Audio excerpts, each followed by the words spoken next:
మనందరికీ జీలకర్ర తెలుసు. అవును. అసలు జీలకర్ర వేయని తాలింపు అంటే ఉండదు. దానిని పోలి ఉండే సాజీరా జీలకర్ర కంటే చాలా అద్భుతమైన ఫలితాలు ఉన్నాయి, ఔషధ గుణాలు ఉన్నాయి. ఓకే. మరి ఇలాంటి దాన్ని రేర్గా కొన్ని స్పెషల్ వంటల్లోనే వాడుతుంటారు. ఆరోగ్యాన్ని దృష్టిలో పెట్టుకుంటే సాజీరాని దాని డికాక్షన్ రూపంలో తాగొచ్చు. సాజీరా డికాక్షన్ తాగటం వల్ల మన శరీరానికి ఉన్న అనేక రకాల ఇబ్బందుల్ని, సమస్యల్ని తేలిగ్గా బయటపడేటట్టు సాజీరా చేస్తున్నది. ఓకే.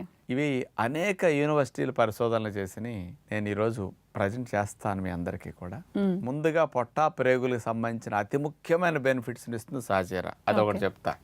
రెండవది, ఆడవారికి ఈస్ట్రోజన్ 30 రోజుల్లోనే బ్లడ్లో ఉండాల్సినంత నార్మల్ ప్రొడక్షన్ ఈస్ట్రోజన్ ఓవరీస్ నుంచి ప్రొడ్యూస్ అయిపోతున్న సాజీరా వదిలిడితే. ఓకే. ఇది రెండో బెస్ట్. మూడోది, ఫ్యాట్ మాస్